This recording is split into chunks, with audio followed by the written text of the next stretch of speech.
นอนอย่างก็นอน300กัน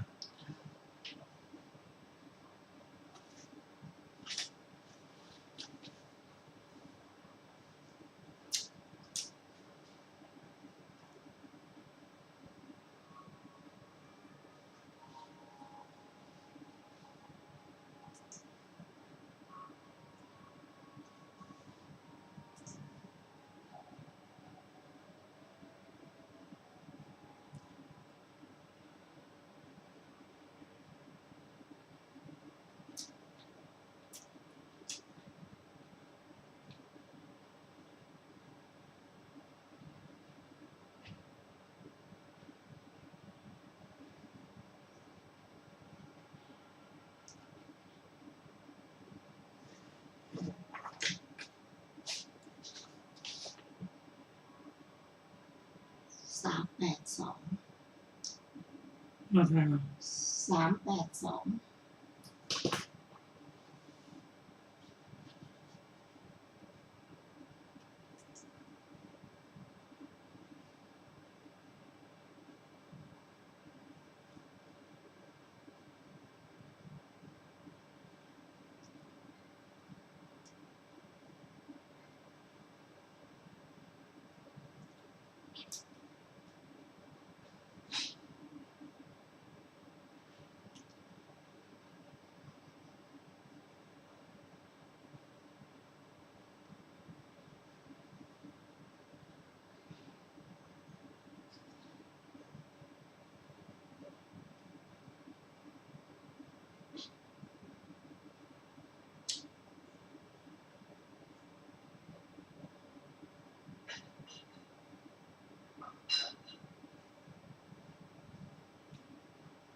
ขอนอบน้อมแด่พระผู้มีพระภาคเจ้าพระองค์นั้นซึ่งเป็นผู้ไกลจากกิเลส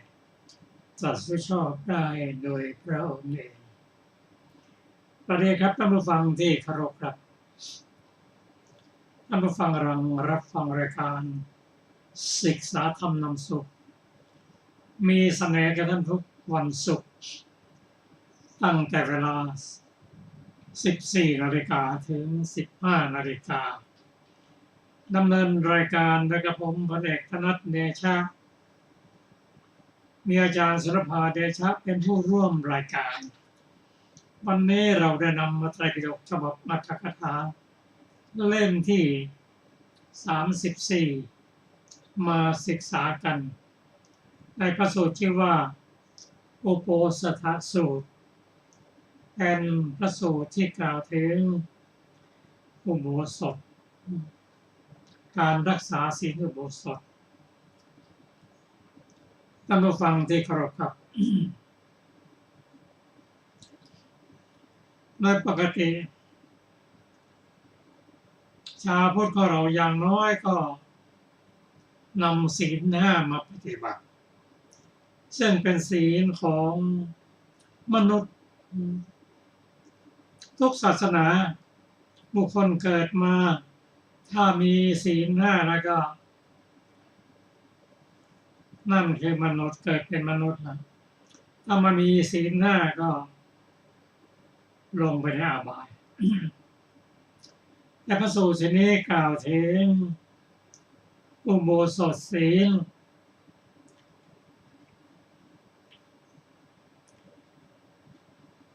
หรือเราก็ปฏิบัติเรียกว่าศีล 8แต่ศีล 8นั้นรักษาที่บ้านก็ได้แต่อุโบสถศีลนั้นก็จะรักษาในสถานที่เหมาะสมเป็นสัดส่วนไม่ปะปนกันเป็นอุโบสถศีลอุโบสถนั้นในพระสูตรนี้เริ่มต้นตั้งแต่ นางวิสาขา เข้าไปเฝ้าพระผู้มีเจ้าพระองค์ตรัสถามว่าวิสาขาวันนี้มาแต่เช้าทีเดียวนะกราบทูลว่าวันนี้ข้าพระองค์จะรักษาอุโบสถศีลซึ่งพระองค์ก็ได้ตรัสกับพระนางวิสาขาว่าอุโบสถศีลนั้นคนเข้าใจกันนั้นว่ามีอยู่3 อย่างด้วยกันนั่นคืออุโบสถศีลรักษาเรียกว่าโภปลกะอุโบสถศีล 2. อุโบสถศีลของนักบวชนอกศาสนา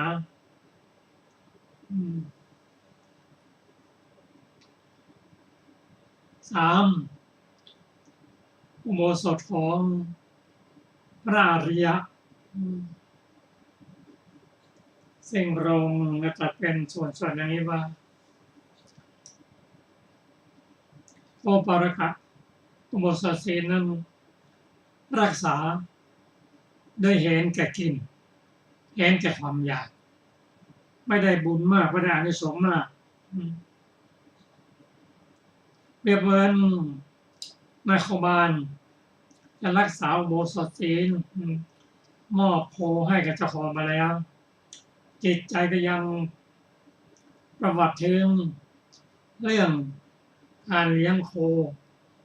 ว่าวันนั้นพาโคไปกินที่นั้นที่นี้พรุ่งนี้จะพาโคไปกินที่ไหนกินน้ำที่ไหนกินหญ้าที่ไหนห่วงแต่เรื่องกินไม่มีอานิสงส์มากไม่มีบุญมากส่วนที่ 2นั้นคือนิครนอุโบสถศีลคือเป็นศีลของนักบวชที่ชื่อนิครนอัตตบุตรสอนบริวารเป็นการรักษาที่ไม่คงเส้นคงวาเช่นวันนี้จะเป็นวันรักษาอุโบสถศีลนะบริวารทั้งหลายจากนี้ไปเกิน100 โยชน์สัตว์นั้นจะฆ่าได้ทำลายได้ยกเว้น100 โยชน์ลงมาเป็นต้นเป็นการไม่สม่ำเสมอสอนบริวารให้เรื่องผ้าไม่นุ่งผ้า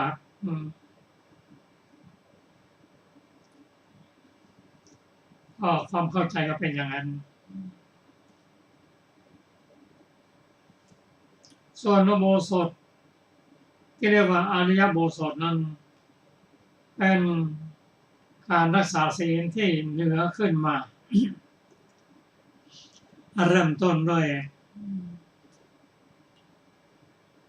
อุโบสถของพราหมณ์ก็สะอาดบริสุทธิ์ขึ้นปรารภถึงพราหมณ์ศีลของพราหมณ์ซึ่งพราหมณ์นั้นท่าน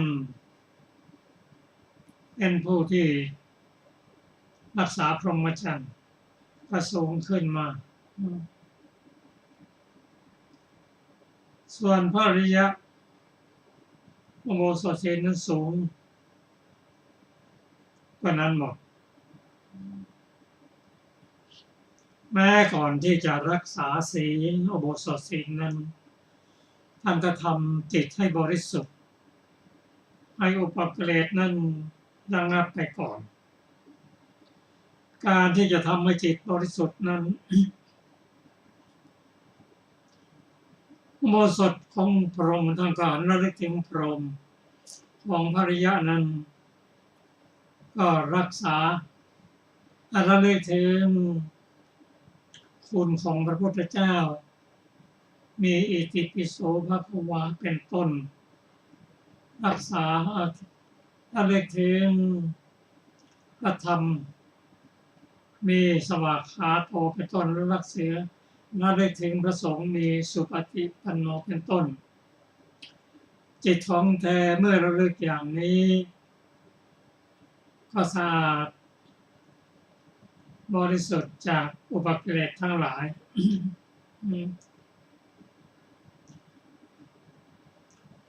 นอกจากนั้นก็มีการรักษาวัตถุภายนอกวัตถุภายในมีการรักษาเสื้อผ้าให้สะอาดการรักษาร่างกายให้สะอาดเป็นต้นถ้าระลึกถึงคุณพระพุทธพระธรรมพระสงฆ์แล้วก็ยังมีการระลึกอื่นได้อีกเช่นระลึกถึงคุณเทวดาศีลของเทวดาเป็นต้นว่าเทวดาเขามีศีลอย่างไรเทวดาชั้นสูงมีศีลอย่างไร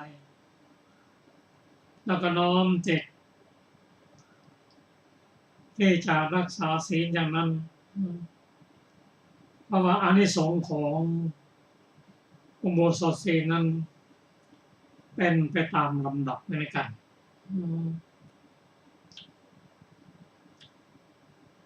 เช่นระลึกถึงอุโบสถศีลของเทวดาเป็นต้นพระท่านรักษาศีลอุโบสถศีลของเทวดาก็มีหลายชั้นเช่นชั้นจาตุมชั้นดาวดึงส์ยามาดุสิตนิมมานรณีอรดินมิตรวสวัตตีและก็ยังมีศีลของเทวดาในชั้นของรูปประพรหมรูปประพรหมเป็นต้นในการรักษาศีลอย่างนี้อานิสงส์ก็สูงขึ้นไปเมื่อการรักษาศีลก็แบบเทวดาชั้นไหนก็มาศึกษาว่าเทวดาชั้นนั้นท่านรักษาอุโบสถศีลแล้ว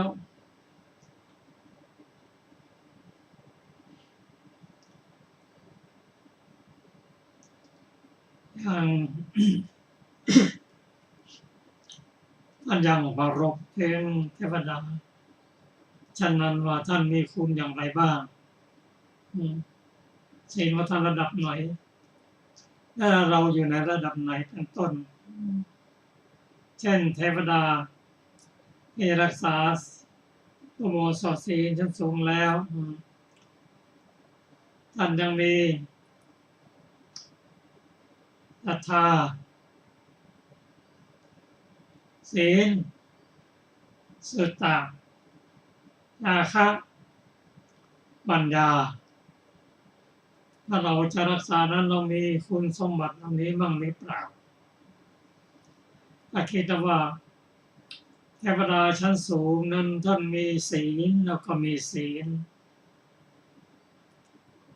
ท่านมีสุตตะแล้วก็มีสุตตะ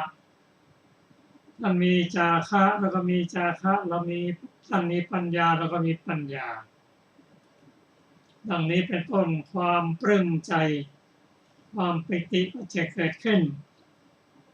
ถ้าหากว่าสิ้นชีวิตไปในระหว่างรักษาอุโบสถศีลนั้นก็จะไปเกิดในเทวดาในชั้นสูงนั้นตามความละเอียดของศีลซึ่งศีลความสูงของธรรมดังที่กล่าวมานั้นก็เป็นลำดับไป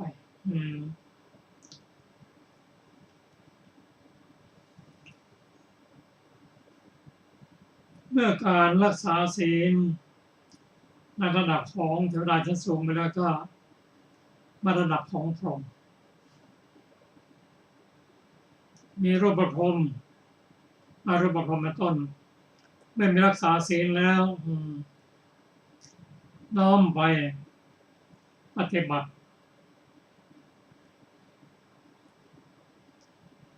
ใน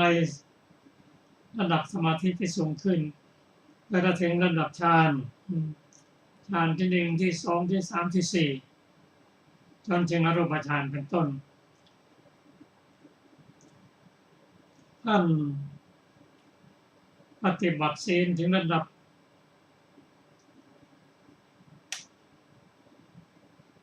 รูประดับฌานแล้วท่านก็มาพิจารณา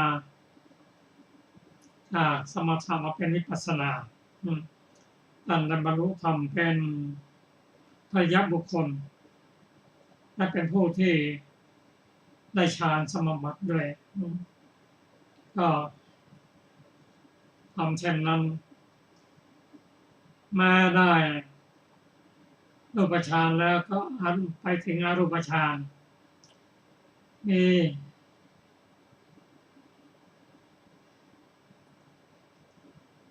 อากาสานัญจายตนะฌานวิญญาณัญจายตนะฌานอากิญจัญญายตนะฌานเนวสัญญาเนวสัญญาณสัญญาถ้าได้ทางอายะเป็นพระยะบุคคลด้วยในรูปฌานด้วยในที่สุดก็ได้บรรลุเป็นพระอรหันต์บุคคลทั้งด้านวิปัสสนาด้านปัญญาและด้านเจโตเป็นการหลุดพ้นทั้งด้านเจโตวิมุตติและปัญญาวิมุตติซึ่งเรื่องนี้แบ่งได้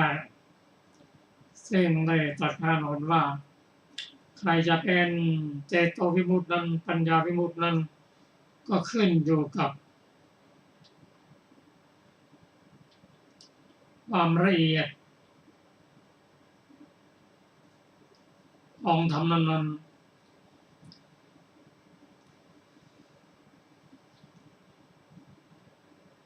เช่นความแข็งแรงของด้านสมถะ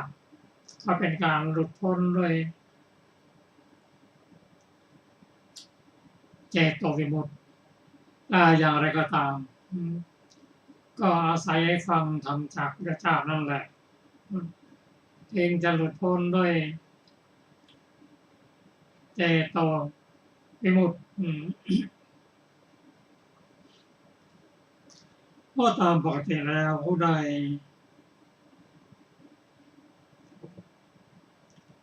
ฌานถึงระดับอรูปฌานแล้วเข้าถึงความสงบความสุขในระดับของโลกิยะแต่จะหลุดพ้นได้ก็ต้องละความพอใจในอารูปคืออารูปราคะคือพูดง่ายๆว่าได้ฟังธรรมได้เป็นพระอรหันต์บุคคลโดยการหลุดพ้นจากรูปราคะอันเป็นสังโยชน์เรื่องสูงห้าอันได้แก่รูปราคะอรูปราคะมานะอุทธัจจะและอวิชชาจึงจะเป็นพระอรหันต์ได้ซึ่งเราจะเห็นความละเอียดของศีลไปตามลำดับซึ่งว่าไปแล้วอานิสงส์ของศีลนั้นมีมากมายซึ่งความสุขในทางโลกเมื่อเปรียบเทียบกับในทางธรรมนั้นท่านกล่าวว่านิดหน่อยเท่านั้นเอง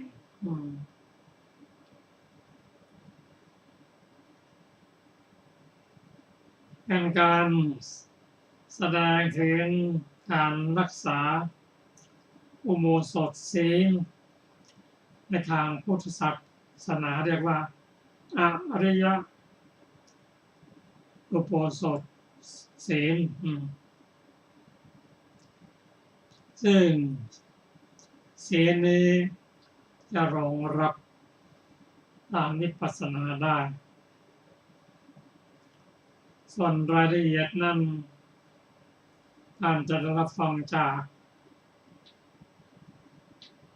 พระสูตรนี้โดยจะขออาจารย์สรภาได้น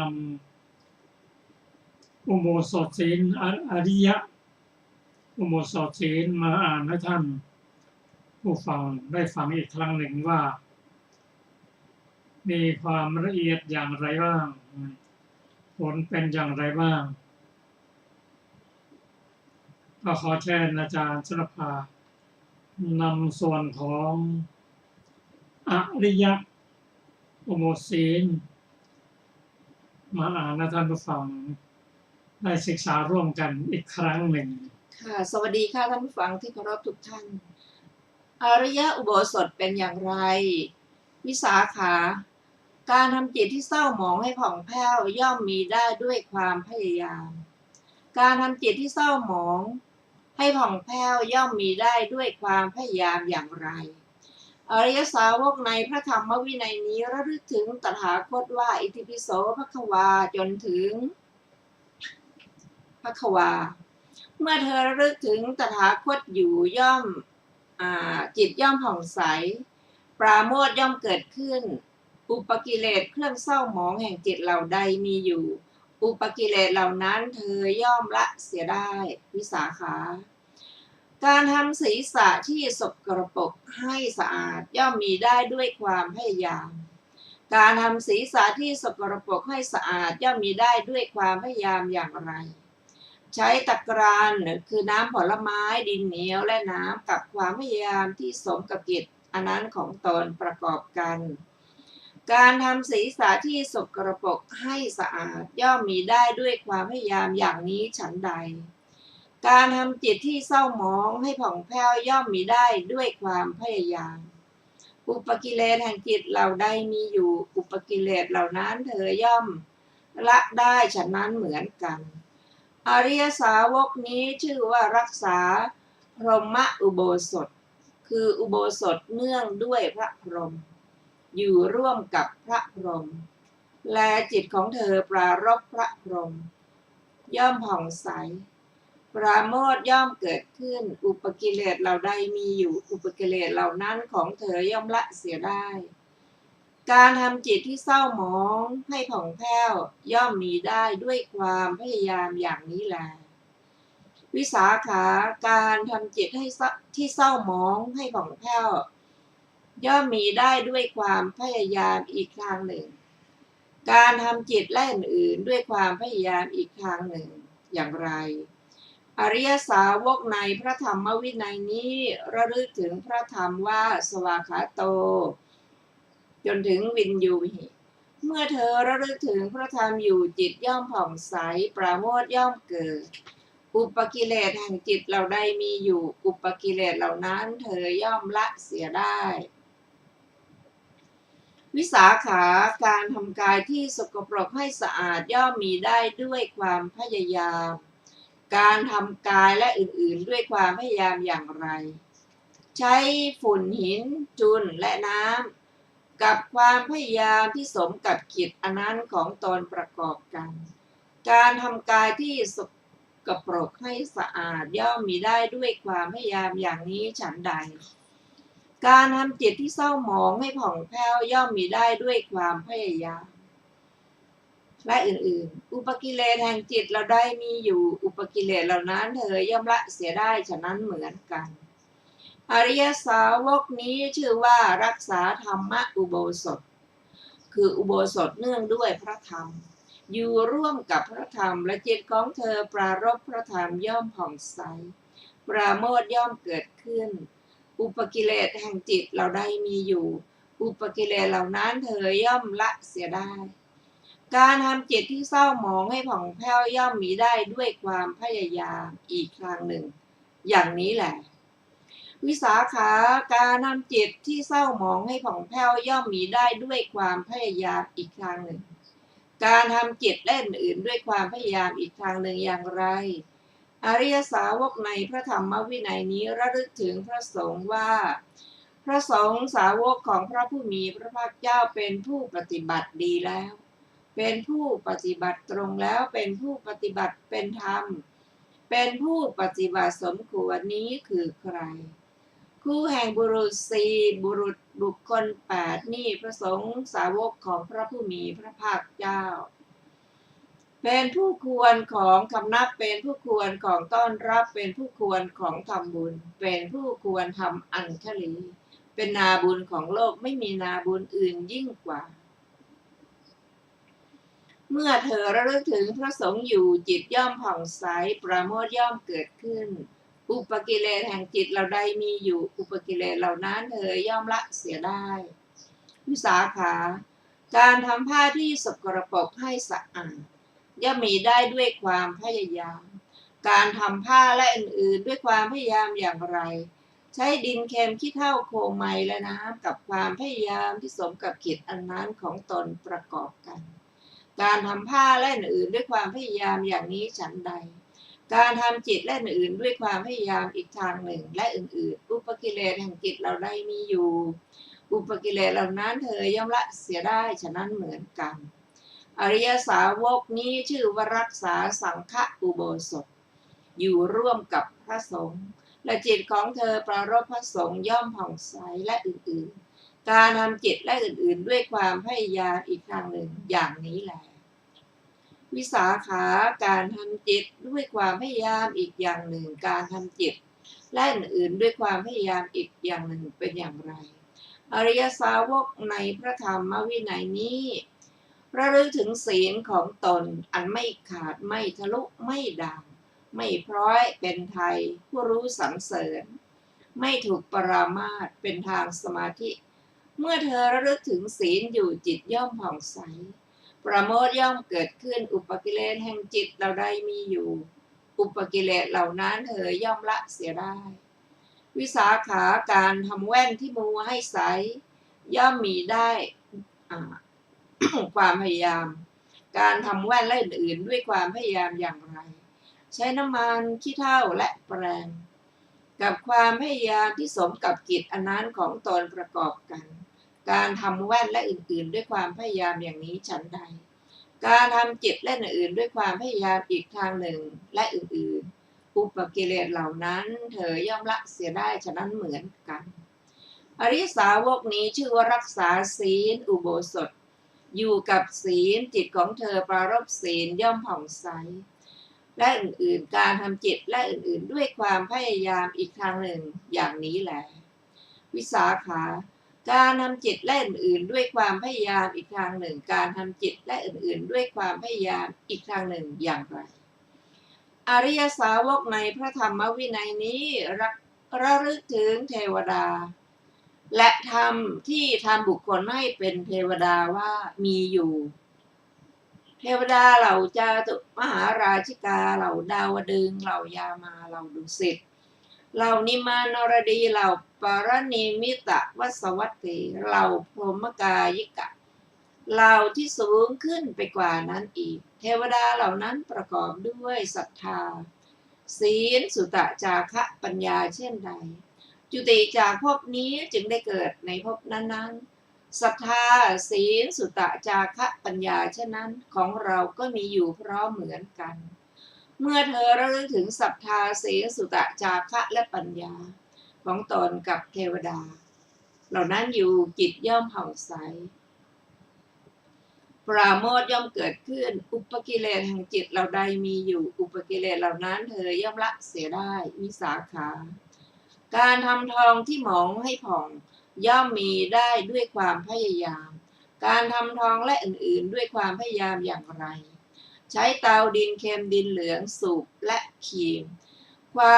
วามพยายามที่สมกับกิจอันนั้นของช่างประกอบกันการทำทองและอื่นๆด้วยความพยายามอย่างนี้ฉันใด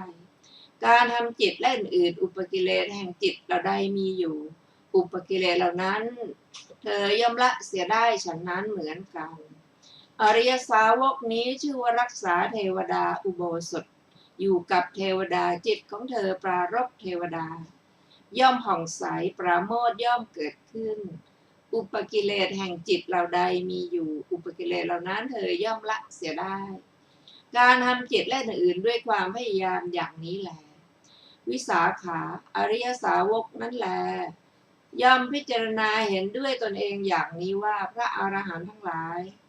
ละปาณาติบาตแล้วเป็นผู้เว้นขาดจากปาณาติบาตวางท่อนไม้วางศรัทธาครับวางสัตรา มีความละอายบาปมีความเอ็นดูเกื้อกูล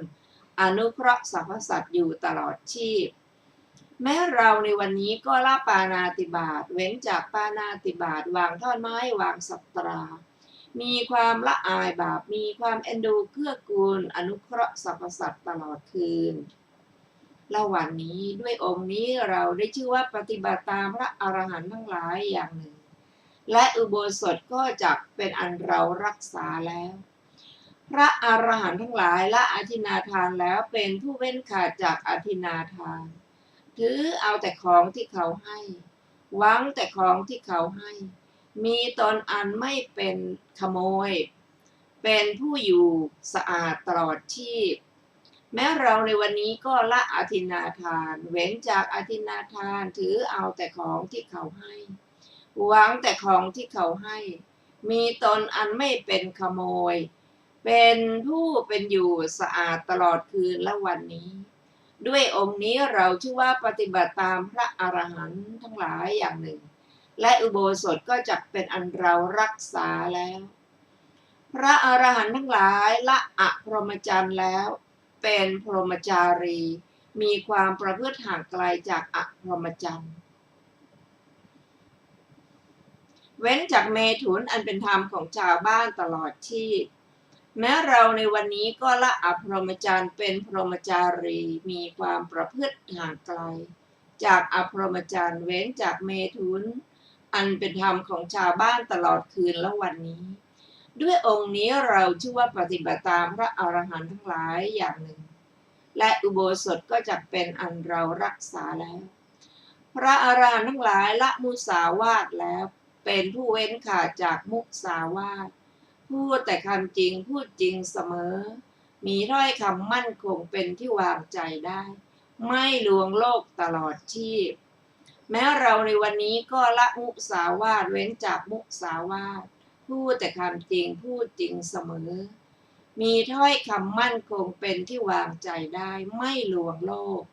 ตลอดคืนและวันนี้ด้วยองค์นี้เราชื่อว่าปฏิบัติตามพระอรหันต์ทั้งหลายอย่างหนึ่งและอุโบสถก็จะเป็นอันรักษาแล้วพระอรหันต์ทั้งหลายละการดื่มน้ำเมาคือสุราเมรัยอันเป็นฐานแห่งความประมาทแล้วเป็นผู้เว้นขาดจากการดื่มน้ำเมาตลอดชีพแม้เราในวันนี้ก็ละการดื่มน้ำเมาเป็นผู้เว้นจากการดื่มน้ำเมาตลอดคืนและวันนี้ด้วยองค์นี้เราได้ชื่อว่ามาปฏิบัติตามพระอรหันต์ทั้งหลายอย่างหนึ่งและอุโบสถก็จะเป็นอันเรารักษาแล้วพระอรหันต์ทั้งหลายบริโภคอาหารครั้งเดียวงดเว้นในราตรีเว้นจากการบริโภคผิดเวลาตลอดชีพแม้เราในวันนี้ก็บริโภคอาหารครั้งเดียวงดอาหารในราตรีเว้นจากการบริโภคผิดเวลาตลอดคืนแต่วันนี้ด้วยองค์นี้เราได้ชื่อว่าปฏิบัติตามพระอรหันต์ทั้งหลายอย่างหนึ่งและอุโบสถก็จักเป็นอันเรารักษาแล้วพระอรหันต์ทั้งหลายเว้นขาดจากการฟ้อนรำการขับร้องการประโคมดนตรีและดูการเล่นจากการประดับตกแต่งกายด้วยดอกไม้ของหอมและเครื่องทาผิวอันเป็นฐานแต่งตัวตลอดชีพแม้เราในวันนี้ก็เว้นจากการฟ้อนรำการขับร้องการประโคมดนตรีและดูการเล่นและการประดับตกแต่งด้วยดอกไม้และของหอม และเครื่องทาผิวอันเป็นฐานแต่งตัวตลอดคืนและวันนี้ด้วยองค์นี้เราได้ชื่อว่าปฏิบัติตามพระอรหันต์ทั้งหลายอย่างหนึ่งและอุโบสถก็จักเป็นอันเรารักษาแล้วพระอรหันต์ทั้งหลายละที่นอนสูงที่นอนใหญ่แล้วเป็นผู้เว้นขาดจากที่นอนสูงที่นอนใหญ่ใช้ที่นอนต่ำบนเตียงบ้างบนเครื่องลาดทำด้วยหญ้าบ้างตลอดชีพแม้เราในวันนี้ก็ละที่นอนสูงที่นอนใหญ่แล้วเป็นผู้เว้นจากที่นอนสูงที่นอนใหญ่ใช้ที่นอนต่ำบนเตียงบ้างบนเครื่องลาดทำด้วยหญ้าบ้างตลอดคืนและวันนี้ด้วยองค์นี้เราได้ชื่อว่าปฏิบัติตามพระอรหันต์ทั้งหลายอย่างหนึ่งและอุโบสถก็จักเป็นอันเรารักษาแล้ววิสาขาอาริยอุโบสถนี้เป็นอย่างนี้แลอุโบสถที่รักษาอย่างนี้ย่อมมีผลมากมีอานิสงส์มากมีความรุ่งเรืองมากมีความแผ่ไพศาลมากมีผลมากเพียงไรมีอานิสงส์มากเพียงไรมีความรุ่งเรืองมากเพียงไรมีความแผ่ไพศาลมากเพียงไรวิสาขาต่างว่าใครคนหนึ่งจะพึงได้ครอบครองราชัยไอสวรรยาธิปัตย์แห่งมหาชนบททั้ง16อันมีรัตนะ7ประการเหลือหลายนี้มหาชนบท16คืออะไรบ้างคืออังคะมัคคทะกาสีโกสละวัตถีมันละเจตีวังสะกุรุปัญจาละมัชฉะสุระเสนาสุรเสนะอัสสกะอวันตีคันธาระกัมโพชะราชสมบัติของผู้นั้นก็หามีค่าเท่าที่16แห่งอุโบสถประกอบด้วยองค์8ไม่นั่นเพราะเหตุอะไรเพราะราชสมบัติของมนุษย์เทียบกับทิพยสุขเข้าแล้วเป็นของนิดหน่อยวิสาขา50 ปีมนุษย์เป็นคืนหนึ่งกับวันหนึ่งของเทวดาเหล่าจาตุมหาราชิกาโดยราตรีนั้น30ราตรีเป็นเดือนโดยเดือนนั้น12เดือนเป็นปีโดยปีนั้น500ปีทิพย์เป็นประมาณอายุของเทวดาเหล่าจาตุมหาราชิกาดูก่อนวิสาขาที่บุคคลลางคนในโลกนี้สตรีหรือบุรุษก็ตามรักษาอุโบสถประกอบด้วยองค์8แล้วเพราะกายแตกตายไปจะพึงไปเกิดอยู่ร่วมกับเทวดาเหล่าจาตุมหาราชิกาที่ว่าราชสมบัติของมนุษย์เที่ยวกับทิพยสุขเข้าแล้วเป็นของนิดหน่อยนั้นเรากล่าวหมายเอาข้อนี้แลวิสาขา100 ปีมนุษย์กับคืนหนึ่งกับวันหนึ่งของเทวดาเหล่าดาวดึงส์โดยราตรีนั้น30ราตรีเป็นเดือนโดยเดือนนั้น12เดือนเป็นปีโดยปีนั้น1,000 ปีที่เป็นประมาณอายุของเทวดาเหล่าดาวดึงส์ดูก่อนวิสาขาที่บุคคลลางคนในโลกนี้สตรีหรือบุรุษก็ตามรักษาอุโบสถประกอบด้วยองค์8แล้วเพราะกายแตกกายไปจะพึงไปเกิดอยู่รวมกับเทวดาเหล่าดาวดึงส์ที่ว่าราชสมบัติของมนุษย์เทียบกับทิพยสุขเข้าแล้วเป็นของนิดหน่อยนั้นเรากล่าวหมายเอาข้อนี้แหละวิสาขา200 ปีมนุษย์เป็นคืนหนึ่งวันหนึ่งของเทวดาเหล่ายามาโดยราตรีนั้น30ราตรีเป็นเดือนโดยเดือนนั้น12เดือนเป็นปีโดยปีนั้น2,000 ปีทิพย์เป็นประมาณอายุของเทวดาเหล่ายามาดูก่อนวิสาขาที่บุคคลและอื่นร่วมกับเทวดาเหล่ายามาที่ว่าราชสมบัติของมนุษย์และอื่นๆหมายเอาข้อนี้แหละวิสาขา400 ปีเป็น400 ปีมนุษย์เป็นคืนหนึ่งกับวันหนึ่งของเทวดาเหล่าดุสิตและอื่นๆ 4,000 ปีที่เป็นประมาณอายุของเทวดาเหล่าดุสิตดูก่อนวิสาขาที่บุคคลและอื่นๆร่วมกับเทวดาเหล่าดุสิตที่ว่าราชสมบัติของมนุษย์และอื่นๆหมายเอาข้อนี้แลวิสาขา800 ปีมนุษย์เป็นคืนหนึ่งกับวันหนึ่งของเทวดาเหล่านิมมานรดีและอื่นๆ 8,000 ปีที่เป็นประมาณอายุของเทวดาเหล่านิมานนรดี ดูก่อนวิสาขาที่บุคคลและอื่นๆร่วมกับเทวดาเหล่านิมานรดีที่ว่าราชสมบัติของมนุษย์และอื่นๆหมายเอาข้อนี้แหละวิสาขา 1,600 ปีมนุษย์เป็นคืนหนึ่งกับวันหนึ่งของเทวดาเหล่าปริขอไปปะระนิมิตะวัสตีและอื่น16,000 ปีที่เป็นประมาณอายุของเทวดาเหล่าประนิมิตะวัสวัตตีดูก่อนวิสาขาที่บุคคลและอื่นๆร่วมกับเทวดาเหล่าปรนิมิตวสวัตตีที่ว่าราชสมบัติของมนุษย์และอื่นหมายเอาข้อนี้แลไม่ฆ่าสัตว์หนึ่งไม่ถือเอาของที่เจ้าของไม่ได้ให้หนึ่งไม่พูดมุสาหนึ่งไม่ดื่มน้ำเมาหนึ่งเว้นจากเมถุนอันไม่ใช่ความประพฤติดังพรหมหนึ่งไม่บริโภคอาหารในราตรีและอาหารผิดเวลาหนึ่งไม่ประดับดอกไม้ไม่ใช่ของหอมหนึ่งนอนบนเตียงที่ได้ประมาณหรือเครื่องลาดบนพื้นหนึ่งบัณฑิตทั้งหลายกล่าวอุโบสถมีองค์8นี้ซึ่งพระพุทธเจ้าพูดถึงที่สุดทุกทรงประกาศไว้ พระจันทร์และพระอาทิตย์ที่น่าดูทั้งสองโคจรส่องแสงไปตลอดที่มีประมาณเท่าใดอันหนึ่งพระจันทร์และพระอาทิตย์ขจัดมืดในท้องฟ้าขจัดมืดในอากาศส่องอยู่บนฟ้าทำให้รุ่งโรจน์ไปทั่วทิศตลอดที่เพียงใดทรัพย์อันใดมีอยู่ในระหว่างที่แสงส่องนั้นถึงนั้นเช่นแก้วมณีแก้วมุกดาแก้วไพฑูรย์อันงามทองสิงคีทั้งทองกาญจนะทองที่เรียกว่าชาตะรูปะทองกะตะหะเข้าไปทองหะตะกะทรัพย์เหล่านั้นมีค่าไม่ถึงแม้ส่วนที่16แห่งอุโบสถอันประกอบด้วยองค์8ดุจหมู่ดาวทั้งหมดสว่างไม่ถึงส่วนที่16แห่งแสงจันทร์ฉะนั้น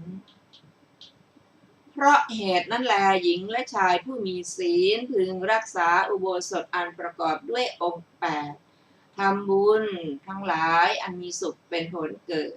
จะเป็นผู้ไม่ถูกติเตียนย่อมเข้าถึงฐานะอันเป็นแดนสุข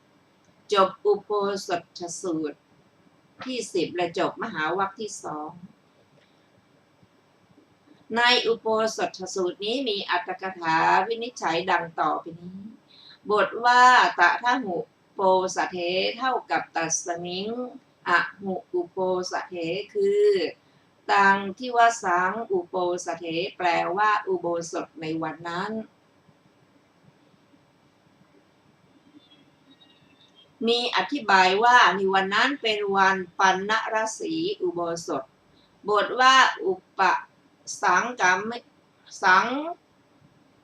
รมติความว่านางวิสาขาอธิษฐานองค์อุโบสถแล้วถือของหอมและระเบียบเป็นต้นเข้าไปเฝ้าบทว่าหันท่าเป็นนิบาตใช้ในอัฏฐะว่าเชื้อเชิญบทว่าที่วัสสะความว่าเวลาเที่ยงวันชื่อว่ายังวันอยู่ได้แก่ในเวลาที่มีพระอาทิตย์ตั้งอยู่ในท่ามกลางบทว่าปุโตนุตวังอาคัจฉติชสิความว่าพระผู้มีพระภาคเจ้าตรัสถามว่าเธอจะไปทำอะไรอุโบสถที่เปรียบด้วยจ้างเลี้ยงโคเพราะมีความวิตกว่าจะไม่บริสุทธิ์ชื่อว่าโคปาลกะอุโบสถอุโบสถคือการเข้าจำของนิโครนทั้งหลายชื่อว่านิคันธะอุโบสถอุโบสถคือการเข้าจำของพระอริยะทั้งหลายชื่อว่าอริยอุโบสถชนี้แลบทว่าไสยถาปิวิสาเขความว่าดูก่อนวิสาขาเปรียบเหมือนบทว่าสายันหะสมเยสามิกานังคาโวนิยาเจตวาความว่าแท้จริงลูกจ้างเลี้ยงโครับโคมาแล้วเพราะค่าจ้างรายวันโดยกำหนดไว้ว่า5 วัน10 วันครึ่งเดือน1 เดือน6 เดือนหรือ1 ปีจึงจะจ่ายแต่ในพระสูตรนี้ตรัสคำว่าโคปาละกุ โปสโถนี้ทรงหมายถึงผู้เลี้ยงวัวเพราะค่าจ้างรายวัน บทว่านิยาเทตวาความว่ามอบให้คือพูดว่าโคของท่านมีจำนวนเท่านี้ บทว่าอิติปฏิสารจิกขติความว่าไปถึงเรือนของตนรับประทานอาหารแล้วนอนบนเตียงพิจารณาอย่างนี้ บทว่าอภิชาสหคะเตนะความว่าสัมปยุทธ์ด้วยตัณหา บทว่าเอวังโขวิสาเขโคปาระอุโปสโถโหติความว่านี้เป็นอริย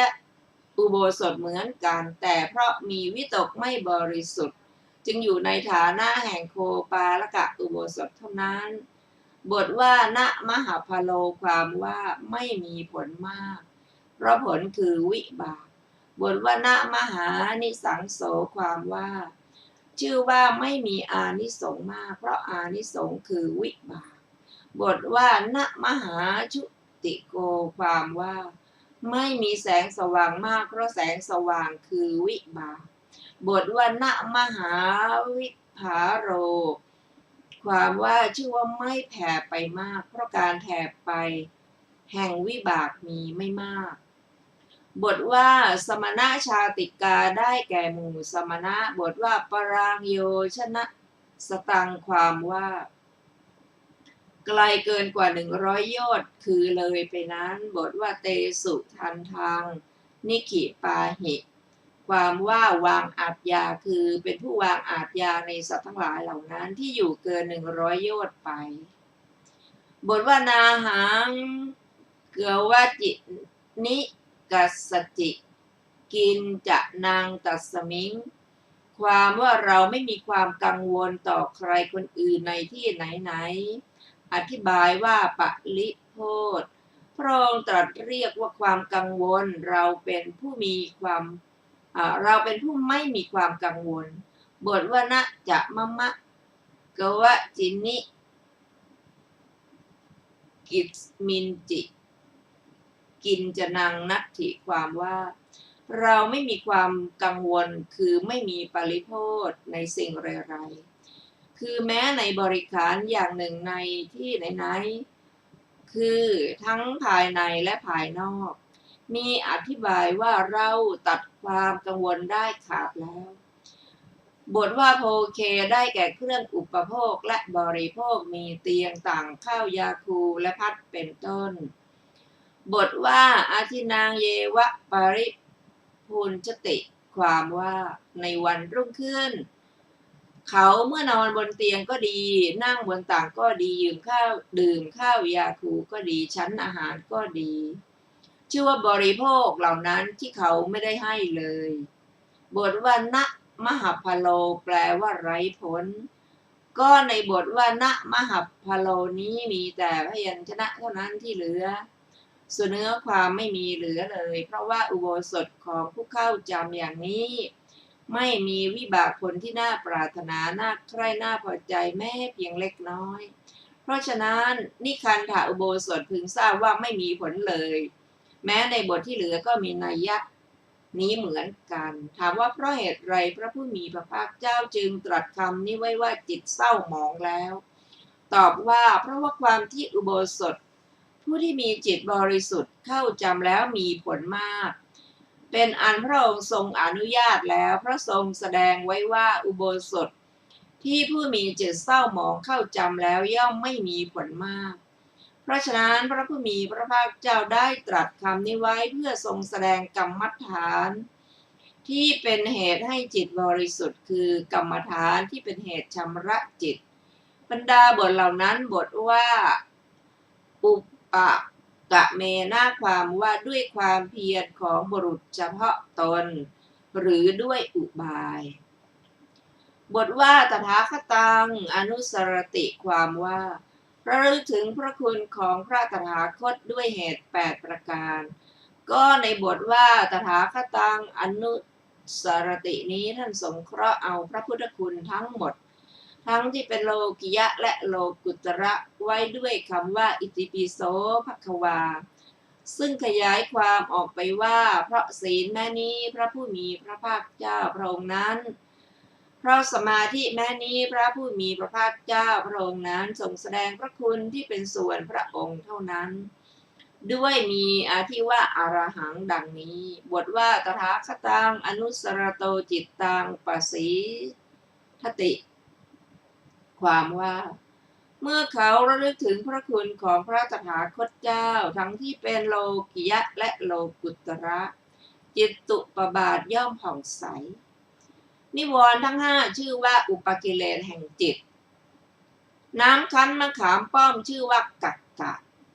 บทว่าตัดช่างวายามังความว่าความพยายามเพื่อชโลมขัดสีและล้างด้วยตะกอนที่เกิดจากน้ำคั้นมะขามป้อมนั้นอันสมควรแก่น้ำคั้นมะขามป้อมนั้นบทว่าปริโยทปนาโหติความว่าย่อมเป็นการทำความสะอาดจริงอยู่พระผู้มีพระภาคเจ้าตรัสอย่างนี้ด้วยพระพุทธประสงค์ว่าถ้าประดับเครื่องประดับไว้บนศีรษะที่สกปรกเล่นนักสัตว์ก็ไม่งามแต่ถ้าประดับเครื่องประดับบนศีรษะที่สะอาดเล่นนักสัตว์ย่อมงดงามฉันใดก็อุโบสถผู้มีจิตเศร้าหมองอธิษฐานองค์อุโบสถแล้วเข้าจำจะไม่มีผลมากแต่อุโบสถที่ผู้มีจิตสะอาดอธิษฐานองค์อุโบสถแล้วเข้าจำย่อมมีผลมากฉะนั้นเหมือนกันดังนี้บทว่าพระมุโปสถังอุปวสติความว่าพระสัมมาสัมพุทธเจ้าเขาเรียกกันว่าพระพรหมอุโบสถนี้ชื่อว่าพรหมอุโบสถด้วยสมาทานแห่งการระลึกถึงคุณของพระพรหมนั้นเข้าจำพรหมอุโบสถนั้นบทว่าพระมุนาสทิงสังวสติความว่าคบหากับพระสัมมาสัมพุทธเจ้าบทว่าประมาณจะสะอารัพพะความว่าปรารภสัมมาสัมพุทธเจ้าบทว่าธรรมังอนุสรติความว่าระลึกถึงโลกุตระธรรมพร้อมกับพุทธพจน์บทว่าโสติงได้แก่ฝุ่นหินที่ค้นพบในแคว้นกุรุก็คนทั้งหลายผสมครั่งเข้ากับฝุ่นหินที่ค้นพบในแคว้นกุรุปั้นเป็นลูกประคำเจาะรูแล้วเอาได้ร้อยจับสายพวงลูกประคำทั้งสองข้างแล้วถูหลังบทว่าโสตินจะปฏิจจานี้พระผู้มีพระภาคเจ้าตรัสไม้เอาพวงลูกประคำนั้นบทว่าจุนนางได้แก่จุนที่ใช้เวลาอาบน้ำบทว่าตัดชางวายามังได้แก่ความพยายามที่สมกับกิจนั้นมีการไล่ทาขัดสีและชำระล้างเป็นต้นบทว่าธรรมุโปสถังความว่าอุโบสถนี้พระผู้มีพระภาคเจ้าตรัสเรียกว่าธรรมะอุโบสถเพราะปรารภนวโกกุตระธรรมพร้อมกับพุทธพจน์แล้วเข้าจ